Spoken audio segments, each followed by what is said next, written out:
Nas terras inclinadas de São Domingos do Norte, no Espírito Santo, a família Venturim trabalha para garantir qualidade com sustentabilidade ao café Conilon. A cada divisão de quadras de cafeeiros, linhas de seringueiras fazem o sombreamento para baixar as temperaturas e diminuir a evapotranspiração.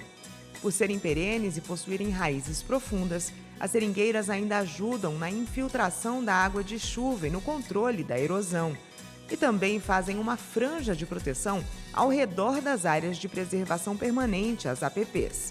O cuidado contra a erosão no cafezal ainda inclui o manejo de caixas secas nas estradas e carreadores, além de uma fertirrigação com alto nível técnico, muita economia de água e aproveitamento máximo dos nutrientes.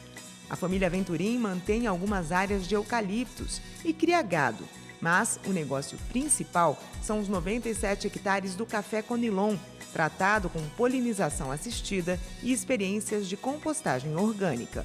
O café é colhido e processado com muito cuidado, como os mais finos lotes da espécie arábica. Isso assegura uma bebida de alta qualidade, expressando todo o potencial de aroma e sabor. A colheita do grão maduro e técnicas de fermentação, como a maceração carbônica, são exemplos do tratamento VIP desse café, hoje classificado como especial e servido em algumas das melhores cafeterias do mundo. Para falar mais sobre a sustentabilidade e a valorização do café Conilon, o pesquisador e chefe-geral da Embrapa Territorial, Evaristo de Miranda, conversa com os irmãos Lucas e Isaac, da Fazenda Venturim, onde também funciona uma microindústria de torrefação e moagem de café. Olá, bem-vindos ao Brasil Verde, um programa dedicado à sustentabilidade da agropecuária brasileira. E aqui no nosso programa nós trazemos pessoas que fazem a sustentabilidade. É o caso desses irmãos da família Venturim que nós vamos conversar hoje, que entendem muito de café, que trabalham com café Conilon, um café que raramente no Brasil consegue expressar toda a sua qualidade, todo o seu potencial, mas eles fazem um trabalho extraordinário e nós vamos então conhecer. Bem-vindos, Isaac, bem-vindo, Lucas, ao Brasil Verde. Obrigado, Evaristo, pela oportunidade. Olá, obrigado pela oportunidade. É um prazer dividir um pouquinho da nossa história com vocês. Pois é, eu é que agradeço a disponibilidade de vocês. Eu já estive lá no Espírito Santo com vocês, já tive a ocasião de provar esse café que me surpreendeu bastante, né? Um café Conilon, né? Expressar já uma qualidade. Mas antes da gente entrar nessa história do café, nessa tecnologia, em todo esse trabalho, na sustentabilidade, conta um pouco para nós como é que a família Venturim se enfiou nessa história do café, como é que vocês entraram, não é, nesse trabalho de melhoria, etc. Conta um pouco para nós a história de vocês aí no Espírito Santo. Começou quando a família Venturim começou aqui no Brasil. Nosso tataravô, ele foi o primeiro imigrante a se fixar aqui no município de Venda Nova do Imigrante, aqui na região de montanhas do Espírito Santo, em 1880. Né? E logo que ele chegou, assim como muitos outros imigrantes dali, vieram trazidos pelos barões do café na época, que já sabiam que essa mão de obra da escravidão ia terminar, então estavam promovendo essa imigração justamente para que a cadeia do café não fosse quebrada. Então, esses imigrantes, a maioria foi estimulado a trabalhar com café. Até então, eles não conheciam café, na Itália não se plantava café. E quando chegou no Brasil, então, nosso tataravô, Amadeu Venturim, ele começou a cultivar. E de lá para cá foi passando, né, de pai para filho. Lógico que na época o café que eles cultivavam aqui na região de montanhas do Espírito Santo não era café Conilon. Na época não existia cultivo comercial de café Conilon, era só café arábica. E aí no início do século passado, então, eles vieram aqui para o norte do Espírito Santo, onde nós somos radicados, né, nós já nascemos aqui no norte. E meu pai, na década de 70, de 60, início de 70, depois da erradicação dos cafezais, é que surgiu essa alternativa do café Conilon. O prefeito aqui da cidade na época, Dr. Dário Martinelli, fez um viveiro porque as pessoas não podiam mais plantar café arábica, né? Quem tinha arrancado o café não podia mais plantar. E aí, em seguida, veio uma crise de renda muito grande, porque as pessoas não podiam fazer o que elas sabiam fazer. Então, essa alternativa do café Conilon, ela se difundiu muito rápido, porque as plantas se adaptaram bem aqui na região, e as pessoas já tinham o know-how, né? Elas já sabiam cultivar café, mesmo que seja outra espécie, né? Então, esse cultivo começou a crescer a partir da nossa cidade, de São Gabriel, e, enfim, foi ganhando espaço, né? A gente realmente só foi partir para a parte de qualidade muito tempo depois. Já no início dos anos 2000, alguns produtores aqui da região também interessados em melhorar a qualidade do café, e especialmente a citar o Dr. Dário Martinelli, que era aquele mesmo prefeito que fez o viveiro na época lá em 70. Em 2000 ele começou a despolpar o café, e foi uma iniciativa muito legal, porque realmente deu para ver que tinha um grande espaço para ganhar qualidade, né? Meu pai sempre acreditou muito nisso, incutiu essa ideia nas nossas cabeças, que ele, quando era criança, ele comia arábica também.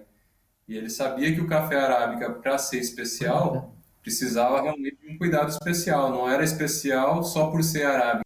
Ele não era bom só porque era arábica. Tinha arábica bom e tinha arábica ruim. E assim ele colocou isso na nossa cabeça. Olha, se vocês também fizerem esse mesmo trabalho que é feito lá, colheita dos frutos maduros, despolpamento, a secagem cuidadosa, também vocês vão ver que o Conilon pode dar uma bebida muito fina. O pessoal que conversa conosco, acompanha nosso programa, né? A maioria são pessoas de áreas urbanas do Brasil, do Rio de Janeiro, de Minas Gerais, de São Paulo, etc, né? Então, assim, só para lembrar para as pessoas, no Brasil a gente planta duas grandes espécies, vamos dizer, importantes de café. O café arábica, que vem lá da Etiópia, né? Do leste da África, em regiões de montanha, que se dá bem em clima frio, que acaba sofrendo às vezes com a geada, né? Esse é um café mais tradicional. Depois começou a haver no Brasil um outro café, que é o café Conilon, café robusta, que vem lá da Bacia do Congo, de uma região mais quente, mais úmida, um café também muito produtivo. E existe a possibilidade de também combinar esses grãos. Muitas vezes a gente, quando compra café, compra uma mistura desses dois grãos. Eles têm propriedades muito diferentes, né? Talvez vocês pudessem nos falar um pouquinho desse café Conilon, desse robusta, que é tratado assim, uma espécie de um café não tão bom como o arábica, que não tem o aroma do arábica, que tem muita cafeína, que produz muito, mas os grãos são tudo pequenininho. A gente ouve muita história sobre esse café. Conta um pouco para nós, porque vocês estão revelando, né, e trabalhando para mostrar todo o potencial que tem esse café, além do que ele já contribui hoje, né, na xícara de café do brasileiro. Então, durante a maior parte da existência, né, desses cultivos comerciais de café Conilon, como ele começou depois, o mercado meio que restringiu a janela de comercialização. As empresas abriam para comprar café Conilon no período de entre-safra do café arábica, né, nas vésperas da nova safra, quando faltava normalmente café arábica no mercado, e muitas vezes o preço por isso subia bastante, né? Então, nesse momento, era o momento que as empresas começaram a se abrir para comprar o café Conilon. Isso eu estou falando quando surgiu o cultivo, lá na década de 70, né? Acontece que o café Conilon também, nessa época do ano, março, abril, ele também não está maduro. Então, começou-se a colher o café por uma questão de mercado, como era um café, vamos dizer assim, novato, né, que estava entrando no mercado, criou-se o hábito, né, de colher esses cafés também antes da hora, verdes. E muitas vezes não existia uma estrutura adequada de beneficiamento para acompanhar a produtividade, o aumento de produtividade que eles tiveram com essa nova espécie, cultivando essa nova espécie. Então, por isso é que muitas vezes o Conilon, até início da década de 2000, era muito mais comum um café Conilon de baixa qualidade. E esse café era utilizado em blends de entrada, né, em cafés mais baratos, muitas vezes em café solúvel.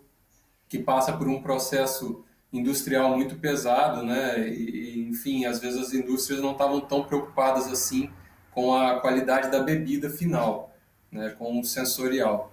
Então, por isso que o Café Conilon foi ganhando essa fama, vamos dizer assim, de não dar uma bebida boa, porque também não era tratado com esse foco, né? E a partir do início da década de 2000, a gente começa a ver movimentos meio que a reboque do café arábica, né? O movimento de qualidade no café arábica começou uns 15, 20 anos antes disso, né? Quando a Colômbia começou a fazer propaganda do 100% arábica, né? Foi por causa disso, produzia outra espécie de café, ainda não produz. Então, eles queriam se diferenciar pela qualidade em cima da espécie que eles produziam, né? Então, foi daí que surgiu esse marketing do 100% arábica, que hoje a gente sabe que é puramente um slogan, porque dizer que um café é 100% arábica, você não está falando, na verdade, da qualidade. Você está falando de um sabor, de um perfil sensorial, de um gosto que ele tem, né? Hoje mesmo um cliente nosso botou isso num post dele. Ele disse assim, é a mesma coisa que eu vender um suco de laranja e dizer que é 100%. Você não está falando de qualidade, né? Você está falando do sabor. Então, essa que é... Hoje em dia a gente tem conseguido alcançar um novo padrão de qualidade e aí sim mostrar o sabor desse café. Sobre o tamanho dos grãos, né, que é o pequenininho, isso aí vai muito de como ele é tratado, né? Já tem materiais desenvolvidos aqui que também tem bom tamanho, né? E isso aí, se fizer, quando você nutre de forma errada qualquer espécie de café, qualquer fruta, ele vai dar diferença de uma que é bem nutrida. Então, vai muito do trato. Claro que são perfis sensoriais diferentes, porém, se você colocar na mesma balança com os mesmos pesos, eles têm como apresentar tão bem, se apresentar tão bem um quanto o outro. E o café robusto, Conilon, é extraordinário, né? A renda que ele está trazendo para produtores do mundo inteiro, em locais onde não se imaginaria, né, uma produção de café tão grande. As pessoas ainda têm na cabeça que o Brasil é o maior produtor e depois é a Colômbia. Mas já faz um bom tempinho que o Vietnã ultrapassou a Colômbia na produção de café. E não foi com café 100% arábica, né? Eles produzem o café robusto, um café de clima mais úmido, mais quente. Hoje em Rondônia, né, o café representa realmente uma receita excepcional para os pequenos agricultores, e é tudo café Conilon, etc. Então, é um café que, além de ir bem no campo e nas determinadas condições ecológicas, ele tem trazido renda para os produtores, desenvolvimento da cafeicultura em locais que não teria como o arábica ir para frente. Mas eu pergunto para vocês, o café da fazenda de vocês, esse café da fazenda Venturim, ele é sustentável? Por que ele é sustentável, esse café? Antes de falar da xícara, hein? Tá. Então, na verdade, a gente aqui procura a várias de sustentabilidade, desde falar da sustentabilidade social e econômica, mas também da sustentabilidade ambiental. Do ponto de vista de sustentabilidade ambiental, a gente procura cuidar muito aqui do manejo com a água. Porque como a gente a gente produz e mora numa região que tem clima semiárido, que é isso? É uma baixa umidade, aqui chove em torno de 900 milímetros por ano, de média, e uma grande concentração de chuva no período do verão. Então, cerca de 80%, aí, como regra, 80% dessa chuva, ela cai ali nos meses entre novembro e março. Então, a gente tem que ser bem cuidadoso com a água, não usar de qualquer forma e reservar para que a gente possa ter o ano todo para utilizar. Então, vários dos manejos que a gente faz aqui de sustentabilidade têm a ver com a preservação e a conservação da água. O que a gente pode citar assim, dos principais, eu acho que seria, por exemplo, o manejo de caixas secas, né, que são uns buracos que a gente faz nos carreadores, nas margens dos carreadores, estradas, para evitar o escoamento superficial da água das chuvas. Então, a gente direciona essa água que está escorrendo pela estrada, por exemplo, para que ela não arraste sedimento para lagos e para rios. A gente direciona para esses reservatórios, para que ela possa infiltrar devagar, alimentar o lençol freático e, de quebra, a gente segura os sedimentos ali dentro desse reservatório, né? Essa terra depois ela vai ser direcionada para poder fazer algum aterro, recompor alguma outra área que a gente precise recompor, né? Mas ela não vai escorrer de qualquer forma para assorear um rio, para assorear um córrego, né? Ou mesmo uma barragem, enfim. Então esse é um manejo que dá muito resultado. Aqui na região já está bastante sacramentado, e aqui na propriedade a gente tem exemplo disso em todas as estradas. O que a gente tem muito também na propriedade são reservatórios de água, né? A gente, onde tem possibilidade, nós fazemos as represas, né, para ter um reservatório e nessa época, para aproveitar a água que vem concentrada, como o Lucas disse, nesse período do verão, e aí utilizar quando ela vem a ser necessária, porque na verdade a gente utiliza muito o sistema de irrigação, porque através dele também nós nutrimos as plantas, nós fazemos a maioria dos tratos fitossanitários que são necessários, né, quando é detectada a necessidade, através da fertirrigação. Então a gente precisa manter abastecido esses reservatórios de água, que também têm contribuição das caixas secas, como o Lucas disse, né? A gente parando a água mais em cima, perto das estradas, ela vai infiltrando e vai aumentando o lençol, que vai contribuir para o abastecimento de água desses reservatórios. Temos também, Evaristo, um trabalho bacana com o descascamento de café na hora do beneficiamento. A gente fala assim que tudo que é do café volta para o café. Então, a gente consegue fechar um ciclo. Colhe o café, depois a gente descasca, né, tira a casca verde dele, no caso madura, né, verde que a gente fala porque ele não está seco ainda. Essa casca a gente utiliza para fazer compostagem, né, para voltar para a lavoura. Então, todos os nutrientes que estavam na casca, ao invés de ser destinados de forma errada, eles voltam através da compostagem para nutrir as plantas que estão, as mães desses grãos, né, por exemplo. Então, aí depois disso, a água residuária, nós fizemos uma análise recente, há uns 2 anos, e vimos que ela é muito rica em nutrientes também. Então, hoje, a gente pega essa água também, guarda ela em tanques de geomembrana, né, depois direciona para a lavoura, e com isso a gente tem uma economia considerável com os nutrientes que iriam ser desperdiçados. Então, a gente já resolve esse problema, entre aspas, que poderia existir, né, nutrindo as plantas. Depois disso, ainda existe um pergaminho que fica em torno do grão, no momento que ele vai ser secado, né, para poder continuar o processamento. E a gente usa pilar esse café, que é retirada desse pergaminho. Esse nada mais serve do que para combustível. A gente gera energia para secar o café, né, com calor, que ele gera através de queima de fogo indireto, né, sem contato sem contato com o fogo, em contato com o grão, e ele gera energia para poder secar esse café e, enfim, todo o resíduo, o resíduo que o café gera volta para poder contribuir no processo. Então, é uma parte sustentável, além da parte social, né, Lucas, também. O café, ele tem uma folha coriácea, né? Uma folha meia rígida, assim, ela tem uma pele meia rígida. Na época seca, ou mesmo em outras épocas, se você expõe muito ele ao vento, né?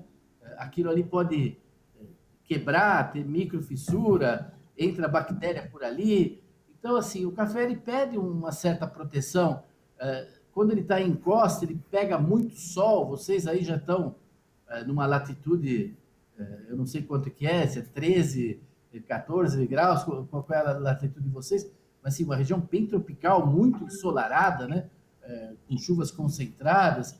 Então, vocês trabalham também com esse sombreamento, né, do café, que ajuda tanto na parte do solo, mas também para dar condições mais favoráveis ao café e evitar agressões do clima. Você podia comentar um pouquinho para nós sobre isso? A gente tem plantio de seringueiras que a gente faz em algumas áreas a gente está realmente intercalando a seringueira com o café, e na maior parte da lavoura a gente tem ela plantada nos carreadores. Então, um espaçamento aí mais ou menos entre 80 a 100 metros de distância entre cada estrada. A seringueira é uma árvore muito interessante para fazer sombreamento do café, porque no momento em que o café mais precisa da proteção, que é no verão, onde o sol é mais forte, né, e está mais próximo, né, e a temperatura é maior, ela está bastante enfolhada. No momento em que a gente entra no inverno, onde tem menos luz, o sol já está mais distante, então a temperatura média é menor, é o momento em que a seringueira também perde as suas folhas, né? Ela perde no outono, mas no inverno ainda está bastante sem folha, e com isso ela deixa o café receber a luz que ele precisa também, né? Como qualquer outra planta, o café precisa da luz. É uma árvore que faz uma interação muito legal com a produção de café. A gente tem aqui seringueira já plantada, acho que as lavouras mais antigas têm mais de 30 anos já, né? Aproximadamente, sim. Há mais de 30 anos. A gente usa também na vegetação das encostas, porque ela acaba cumprindo um papel, não é a mesma coisa que uma mata nativa. Do ponto de vista de biodiversidade, não é a mesma coisa. Mas do ponto de vista de preservação de água, da infiltração, da proteção da encosta, é a mesma coisa que uma floresta. Com a vantagem de que você ainda pode ter uma produção, uma renda a partir daquela floresta, né? Então, é uma prática que funcionou bem, né? A gente vem já nessa linha tem mais de 30 anos e a gente vê a diferença nas nascentes, né? Porque realmente a vegetação das encostas faz muita diferença nas nascentes. E também na qualidade do café, na economia de água, porque uma vez que você consegue baixar a temperatura média, a circulação do vento, como você disse também, as plantas vão demandar menos água, porque elas vão perder menos água, né? Então, é uma prática bastante interessante. Eu falei do sistema de irrigação, o Isaac mencionou também. O próprio sistema que a gente usa é uma escolha de sustentabilidade, porque é um sistema de irrigação localizada, né, onde a gente consegue usar a água de forma muito mais racional. E agora a gente está migrando todos esses sistemas para uma tecnologia israelense de gotejamento compensado, né, que ainda proporciona você manter a umidade do ponto de vista ideal, na capacidade do solo ali, para que você não tenha perca nem por infiltração. Né? Se você já não tem por evaporação, você também não vai ter, vai manter a umidade na faixa onde as plantas conseguem absorver. Dessa forma você também, a lixiviação dos nutrientes que você está injetando na água, né? Enfim, realmente é uma otimização do processo muito grande. Então, só talvez o último ponto, muito rapidamente, para quem nos ouve, eles viram no filme essa menção de polinização assistida. Quer dizer, precisa ajudar o cafeeiro na polinização? O vento, os insetos, o que não dá conta? O que é essa? Explica rapidamente para o pessoal aqui que nos assiste, que é um pessoal urbano, às vezes nem viu um cafezal de perto, né? O que é essa polinização assistida? Para a gente entrar logo depois na questão da qualidade do café dos Venturim aí. Legal. A questão da polinização também é uma das diferenças principais entre as espécies, né? A planta do café arábica, ela quando a flor se abre, ela já está polinizada, porque a planta tem os gametas masculinos e femininos, então é como se ela fosse hermafrodita. Acho que 95% das flores, quando abrem, elas já têm potencial de virar um fruto. No café pilão, não, depende quase que exclusivamente de polinização cruzada.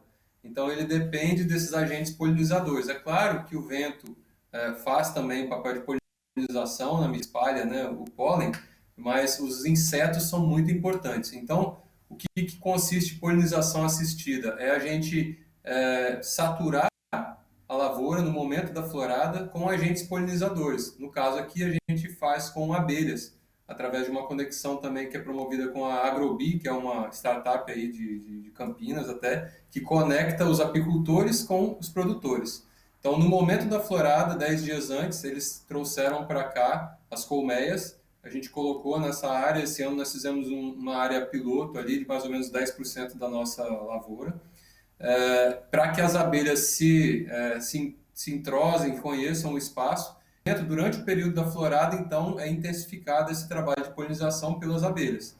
Depois da florada, mais 5, 10 dias, são retiradas as colmeias, e aí o apicultor fica com mel, ele tem o produto dele para vender, e a gente tem os frutos, as flores polinizadas, né, que potencialmente vão virar frutos, inclusive de mais qualidade também na safra. Nosso programa está terminando, mas eu recomendo às pessoas que queiram ter uma experiência sensorial, que gostam de café, não é? Não aqueles que tomam café assim para ficar acordado, que está querendo, não quer dormir à tarde, também pode tomar. Mas para quem gosta de explorar sensorialmente essas notas que ele falou aí, florais, talvez esse café tenha uma nota achocolatada, eu não sei, já fiquei até eu curioso aí de conhecer esse café. Maceração carbônica a gente conhece em vinho, mas não sabia que vocês estavam fazendo isso no café. Eu convido as pessoas a conhecer, procurar esse café da Fazenda Yumirim, e eu passo a palavra para você encerrar, agradecendo vocês aí pela participação, porque o nosso tempo está esgotado. Queria agradecer a oportunidade de estar participando aqui e dizer que as portas estão abertas a visitas, né? E a todas as dúvidas que tiverem, que a gente puder auxiliar, né? E a troca de experiência. Muito obrigado aí, a gente está à disposição, quem puder, siga a gente lá também nas redes sociais. Lá tem um pouquinho mais do nosso trabalho, a gente tem um pouquinho mais de tempo para conversar. Obrigado, professor Evaristo, aí pelo espaço, pela oportunidade de falar um pouquinho do nosso trabalho para todo mundo. Nós é que agradecemos. Só posso dizer a vocês que estão nos acompanhando, esperamos vocês a semana que vem. E que tal agora um cafezinho?